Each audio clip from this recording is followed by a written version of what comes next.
Okay, this is a short, quick tutorial on how to do graphing. So you should already have all of your populous data input into Excel, right? Now, one thing about Excel is when you go up to the top here, and you can see this line between columns A and C. There's a line there with arrows going each direction.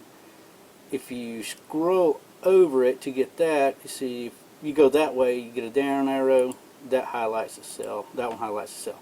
We don't want that. We want to actually click between the cells, like that. Do that, then double left click, like that. It will spread the cell out to show everything that is in the cell. Now, next thing that we're going to do is, remember you have all of your cells. These are actually your generations. 1 through 5, that is your replication, right? So when we do the average, we want the average of the replications for 0 generations. The equation for Excel, or for the average, remember you can click in it, start typing, average equals, as with all functions in Excel, if you want to put a function in, just type equals and then start typing. Average, there we go. So we see the average. You can just left click on it, and then out to the side it tells you what it actually does and what it's for. We just want the regular average. Double click it. Now notice that it's blinking within the comma, right, or the parentheses. That just means it's ready for us to input our data. Now if you left click and hold and drag the cell, it's going to highlight it in blue. That is all we need to do, and we can hit enter. That calculates the average. Standard deviation, again, equals STDV. We want S. There you have it. As for numbers, well, standard deviation of, again, replications 1 through 5 at 0 generations. Highlight those and click enter. We get 0. Confidence interval. The confidence interval, we type equals, start typing confidence. So we want confidence norm. Alright, now it asks for the alpha value. The alpha value that we're going to use, and for the most time you will use, is your level of significance, which for this case is 0.05. Next, hit the comma. Notice now it moves to standard deviation. All you have to do there is left click in the cell that has your standard deviation. Comma. The size. Our size is 5. We have 5 replications. That's what we want, so we hit 5. And now we can hit enter. Remember, it shows up a comma, or the pound num because, or hashtag whatever it is, num, because there's nothing there. Now, remember, that's the only time that you need to worry about these for right now. Now, if you left click and then drag to highlight all 5 of these in green, you're going to highlight them all. Okay. Remember, come to the bottom. Remember, the little cross there, the plus sign, is an equal in symmetry, right? Okay. If we go over here, it's a white cross. We don't want that one. If we go down a little more, it's a black one, but it has arrows. We don't want that one either. We want the one that looks like this. Now, left click and hold it and drag it over to all the cells and let go. Now, it has filled all of those, the functions into all of the cells. So if we go up here and just change this number to 0.5 and hit enter, notice everything down there changes. It's because it's repopulating.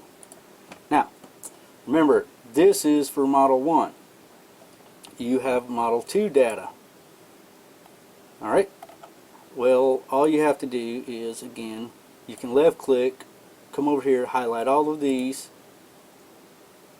copy it, come down and paste. Remember, paste the FX. If you paste the FX, it pastes the functions. Alright, well, what happens if I paste value? Notice now all the values match number 1. Okay, it doesn't work.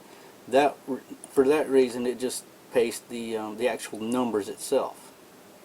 Okay, so what about all this other paste stuff? Well, they do other things, but right now we just want to do FX. Right? Got it?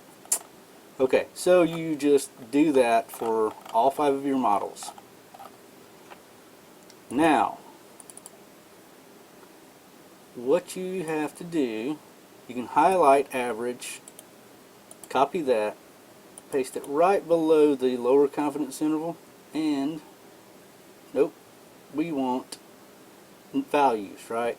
Remember, if you paste FX or actually paste, it pastes everything. This time we don't want the actual formulas, we just want the numbers that it's actually generated. So we just click values. Now these numbers match. So for example, any of these, if you click on it and look up here in the little entry column, it actually gives you the equation, the formulas that it's using. Okay, down here it no longer has that. Why? Because it just has the actual number. It's good, understand? Now, if you highlight all of these, copy these, bring them over to the side somewhere, and now paste values. Just the values, because we don't want anything else. Change the upper and lower to 0, because again, they are 0. Highlight the actual numbers, go up here to the top, decrease decimals. We don't want 50 billion, we want, say, 2 at the most. There you go. And change the names to, say, Model 1. But you can abbreviate all this and say that is upper level, so we can say CI 1. So, confidence interval 1. But we need UCI, right? Because it's the upper. Lower, we do LCI 1. And average, we do Model 1. Now, do that for all 5 models. You should end up getting something like this. Alright? Remember, you need a fixation.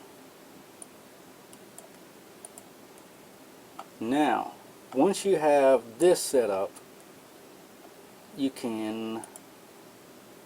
need to move that because it's not going to do it. If that is blank, okay, now we can go over here, highlight them all, right click, or you can go up top, depending on which version of Excel you use, all this. You can go in here and insert, well, cancel, I don't want that one, I want a line graph. So on insert line here, we just want this one, right? Now, notice that it is really jacked up. This is where you right click, select data, and switch rows and columns. Good? And click OK.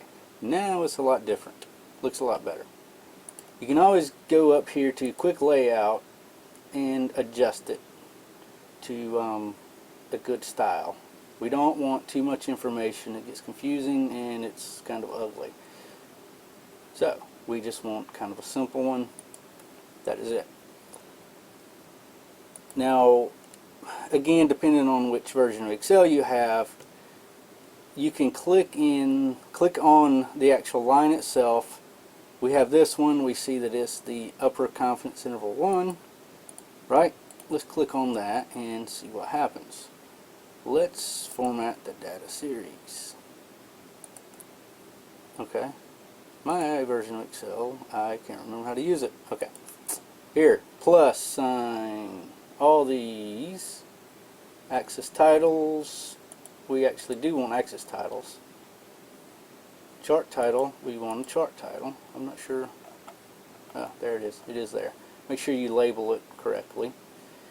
Now, we don't want data labels. We don't want the data table. We don't need error bars. Grid lines. Don't need the grid lines. Legend. Now. Okay. Good.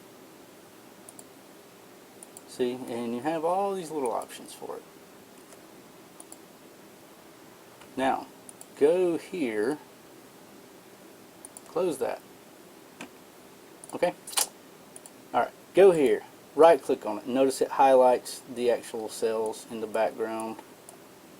When I click on the cell itself, it just highlights what it's looking at. Okay. Coming back to it, select it, and then you can right click, format the data series again. Why is this not working?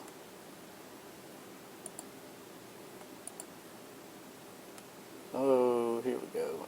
We want side of the line, scroll down, dash type. We want to make a dashed line. The color, as long as it matches the Model 1, we're good. Okay, Model 1 is blue. Now, what about this one? Green, that is the lower confidence interval. Okay, we want it blue as well. It doesn't have to be the exact, I'm not, just pretty close so that you can tell. Dashed line, dash.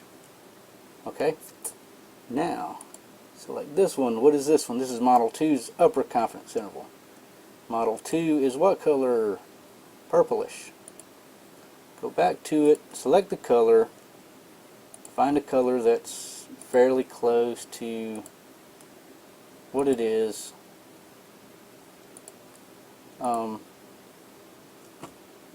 And you can always actually click on it itself and go to the color and see. But that's too hard for me to do. So, alright. The next one, lower oh, I forgot. Now we need to change it to a dashed line. This one, lower confidence interval 3, go here, choose the color, change the dash type.